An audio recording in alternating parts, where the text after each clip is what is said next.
നമസ്കാരം. SNDP യോഗത്തിൻ്റെ അമരത്ത് നിന്ന് വെള്ളാപ്പള്ളി നടേശനെയും അദ്ദേഹത്തിൻ്റെ നേതൃത്വത്തിലുള്ള മുഴുവൻ ഭരണസമിതിയെയും അയോഗ്യരാക്കിക്കൊണ്ടുള്ള ഹൈക്കോടതിയുടെ നിർണായക വിധി കേരള രാഷ്ട്രീയത്തിലും സമുദായ മണ്ഡലത്തിലും വലിയ ചലനങ്ങളാണ് സൃഷ്ടിച്ചിരിക്കുന്നത്. പതിറ്റാണ്ടുകളായിട്ട് യോഗത്തിൻ്റെ ആധിപത്യം കൈപ്പിടിയിൽ ഒതുക്കിയ വെള്ളാപ്പള്ളി കുടുംബത്തിന് ഏറ്റവും ഒടുവിൽ നിയമപരമായിട്ടുള്ള തിരിച്ചടി ഇപ്പോൾ നേരിട്ടിരിക്കുകയാണ്. ജനറൽ സെക്രട്ടറി സ്ഥാനത്ത് നിന്ന് വെള്ളാപ്പള്ളിയെയും വൈസ് പ്രസിഡന്റ് സ്ഥാനത്ത് നിന്ന് മകൻ തുഷാർ വെള്ളാപ്പള്ളിയെയും പുറത്താക്കിയ കോടതി ഉത്തരവ് SNDP യോഗത്തിൻ്റെ ചരിത്രത്തിലെ തന്നെ ഏറ്റവും വലിയ സുപ്രധാനമായിട്ടുള്ള ഒരു അധ്യായത്തിനാണ് തുടക്കം കുറിച്ചിരിക്കുന്നത്.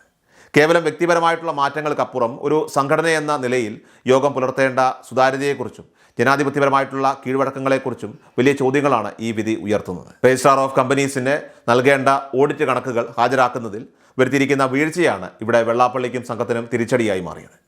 നോൺ ട്രേഡിംഗ് കമ്പനിയായി പ്രവർത്തിക്കുന്ന SNDP യോഗം കഴിഞ്ഞ 3 സാമ്പത്തിക വർഷങ്ങളിൽ തുടർച്ചയായിട്ട് തങ്ങളുടെ വരവ് ചെലവ് കണക്കുകൾ കൃത്യമായി ബോധിപ്പിച്ചിട്ടില്ലെന്ന് കോടതി കണ്ടെത്തി. ഇതോടൊപ്പം തന്നെ ഭരണസമിതി അംഗങ്ങൾക്ക് നിയമപ്രകാരം നിർബന്ധമായിട്ടുള്ള ഡിൻ അക്കൗണ്ടുകൾ ഇല്ലെന്ന കണ്ടെത്തലും കോടതി ഗൗരവത്തോടെയാണ് കണ്ടത്.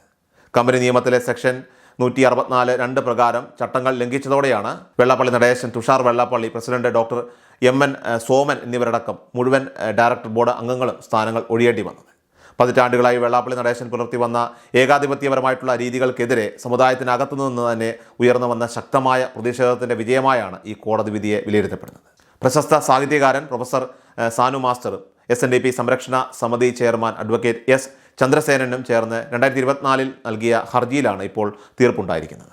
ഇത്രയും കാലം മറ്റുള്ളവരെ വിമർശിക്കാനും സഭ്യതരമായ ഭാഷയിൽ എതിരാളികളെ നേരിടാനും തയ്യാറായിരുന്ന വെള്ളാപ്പള്ളിക്ക് സ്വന്തം സംഘടനയിലെ സാമ്പത്തിക സുതാര്യത തെളിയിക്കാൻ സാധിച്ചില്ല എന്നത് വലിയൊരു വൈരുദ്ധ്യമായിട്ടാണ് പൊതുസമൂഹം ഇവിടെ കാണുന്നത്. ജസ്റ്റിസ് TR രവി അധ്യക്ഷനായ സിംഗിൾ ബെഞ്ചിൻ്റെ ഈ വിധി സമുദായത്തിലെ വിമത വിഭാഗങ്ങൾക്ക് പുതിയ കരുത്ത് പകരുന്നതാണ്.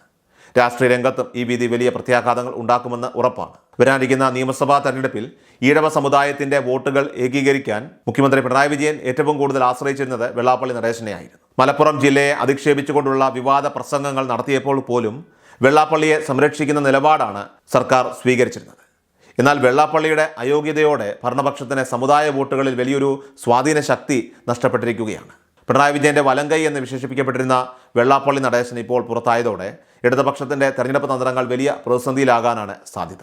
തുഷാർ വെള്ളാപ്പള്ളിയുടെ അയോഗ്യത NDA മുന്നണിക്കുള്ളിലും വലിയ ആശങ്കകൾക്ക് വഴിവെച്ചിട്ടുണ്ട്. NDA കൺവീനർ എന്ന നിലയിൽ BJPയുമായും CPMുമായും ഒരുപോലെ പാലമിടാൻ ശ്രമിച്ചിരുന്ന തുഷാർ ഈ വിധിയോടെ അധികാര കേന്ദ്രങ്ങളിൽ നിന്ന് പുറത്തായിരിക്കുകയാണ്. ഇത് BJPയുടെ വോട്ട് ബാങ്ക് കണക്കുകൂട്ടലുകളെയും സാരമായി ബാധിച്ചേക്കാം. ശബരിമല അയ്യപ്പ സംഗമ വേളയിലുണ്ടായ വിവാദങ്ങളും മറ്റുമൊക്കെ തന്നെ ചൂണ്ടിക്കാട്ടി ഈ തകർച്ചയെ ദൈവഹിതമായാണ് സാമൂഹിക മാധ്യമങ്ങളിൽ പലരും വിശേഷിപ്പിക്കുന്നത്. അധികാരത്തിൻ്റെയും സ്വാധീനത്തിൻ്റെയും ബലത്തിൽ തങ്ങൾക്കെതിരെയുള്ള വിമർശനങ്ങളെ അടിച്ചമർത്തിയിരുന്ന ഒരു വിഭാഗത്തിന് നിയമം അതിൻ്റേതായിട്ടുള്ള വഴിയിലൂടെ വന്നപ്പോൾ കീഴടങ്ങേണ്ടി വന്നു എന്നതാണ് വസ്തുത. ചുരുക്കത്തിൽ വെള്ളാപ്പള്ളി കുടുംബത്തിൻ്റെ രാഷ്ട്രീയവും സാമുദായികവുമായിട്ടുള്ള ആധിപത്യത്തിനേറ്റ ഏറ്റവും വലിയ തിരിച്ചടിയാണ് ഈ കോടതി ഉത്തരവ്. അധികാരത്തിൻ്റെ സിംഹാസനത്തിൽ നിന്ന് ഈ മാറ്റം അനിവാര്യമായിരുന്നുവെന്ന് വിശ്വസിക്കുന്ന വലിയൊരു ജനവിഭാഗം ഇപ്പോൾ കേരളത്തിലുണ്ട്. വരും ദിവസങ്ങളിൽ SNDP യോഗത്തിൽ പുതിയ ഭരണ സംവിധാനം എങ്ങനെ രൂപപ്പെടുമെന്നതും നിയമപരമായിട്ടുള്ള മറ്റ് പോരാട്ടങ്ങൾ എങ്ങനെ മുന്നോട്ട് പോകുമെന്നതും കേരളം ഉറ്റുനോക്കുന്ന കാര്യമാണ്. മുഖ്യമന്ത്രിയുടെ രാഷ്ട്രീയ പ്രതീക്ഷകൾക്കും സമുദായ നേതാക്കളുടെ അമിതമായിട്ടുള്ള അധികാര ദുർവിനിയോഗത്തിനും ഈ വിധി ഒരു വലിയ താക്കീതായി മാറിയിരിക്കുന്നു.